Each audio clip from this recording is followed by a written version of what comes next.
অনেকের প্রশ্ন আমাকে প্রশ্ন করেছেন যে হেয়ারের জন্য চটজলদি কি করা যেতে পারে। যেমন কলেজ পড়ুয়া কিছু ছেলে থাকে, কিছু কলেজ পড়ুয়া কিছু মেয়েরা আছেন যারা কিনা চুলের যত্ন বা স্কিনের যত্ন একেবারেই নিতে পারছেন না, কারণ তাদের টাইম নেই। তারা পড়াশুনো করবে নাকি চুলের যত্ন নেবে। এদিকে চুলে নানা রকম প্রবলেম যেরকম হয় সেরকম প্রবলেম হয়েই চলেছে। ড্যান্ড্রফ হচ্ছে, চুল ড্যামেজ হয়ে যাচ্ছে, চুল ঝরছে, নানা রকম সমস্যা।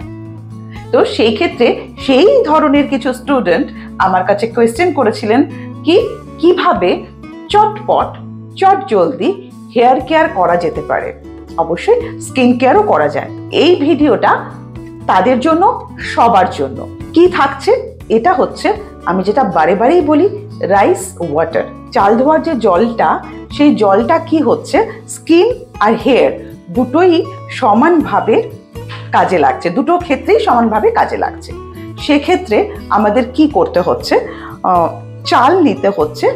আর তার আগে বলে রাখি, এই যে চাল দিয়ে যে আমাদের স্কিন ট্রিটমেন্ট হোক বা হেয়ার ট্রিটমেন্ট হোক, বিউটি ইন্ডাস্ট্রিতে যে ট্রিটমেন্ট, এটা কিন্তু বেসিক্যালি এসেছে চায়না থেকে, জাপান থেকে। সেখানেই মেনলি এই চালের জল দিয়ে বা চাল দিয়ে স্কিন ট্রিটমেন্ট, হেয়ার ট্রিটমেন্ট করা হয়, তাই তাদের স্কিন অত সুন্দর হয়ে থাকে। এই যে স্কিন ট্রিটমেন্টের যে আমাদের পদ্ধতি, যেটা দিয়ে আমরা করতে পারি এই চাল ধোয়া বা ডাল বা চাল, বেসিক্যালি চাল, তো এটা এখন কারোর অজানা নয়। তাই আমি আমার মেইনস্ট্রিম লা এসেনশিয়ালসের দর্শকদেরও সেটাই বলছি, খুব সহজেই কিভাবে এই চাল দিয়ে আমাদের চুলের যত্ন আমরা করতে পারি। নাম্বার 1, তার জন্য আমাদের কোনো সময় দরকার পড়ে না। আমরা চাল নিয়ে নেব। অনেকে আছে এটাকে সারা রাত্রি ভিজিয়ে রাখেন। এই যে চাল, এই চালটাকে আমরা ধুয়ে নেব। যে কোনো চাল হতে পারে, এটা আমাদের সেদ্ধ চাল হতে পারে, আতপ চাল হতে পারে, যে কোনো চাল হতে পারে, গোবিন্দভোগ চাল হতে পারে।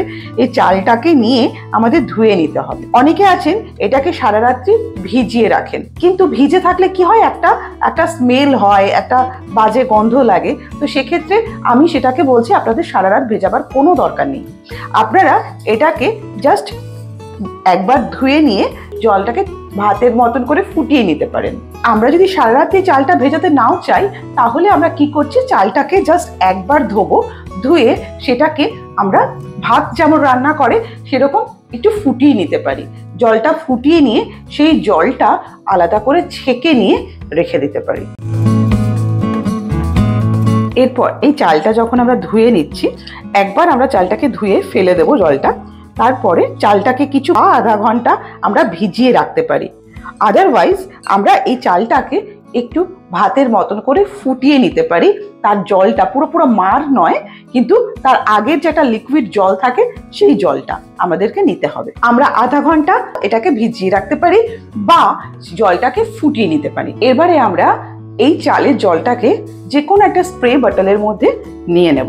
সেটা আমরা কোনো ফানেল দিয়েও নিতে পারি, আর মেজারমেন্ট কাপের কোনো দরকার পড়ে না, কিন্তু আমরা এর মধ্যে নেওয়াটা আমার সব থেকে জরুরি। কিভাবে নিচ্ছি সেটা পরের ব্যাপার।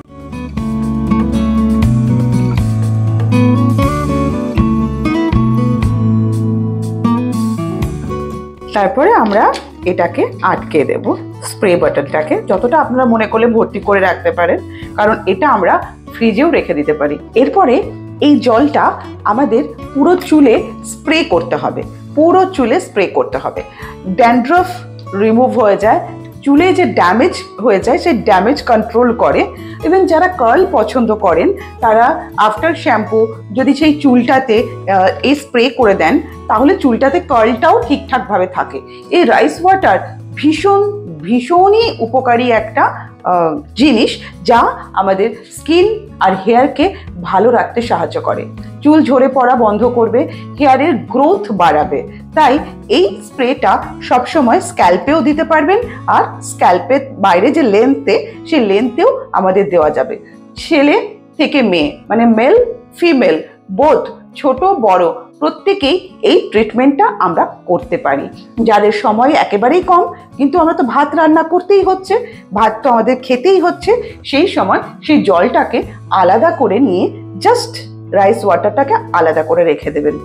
এখন ঠান্ডা আছে কোনো প্রবলেম নেই, কিন্তু এটা আমরা ফ্রিজের মধ্যে রাখতে পারি, ফ্রিজের মধ্যে রেখে ইউজ করতে পারি।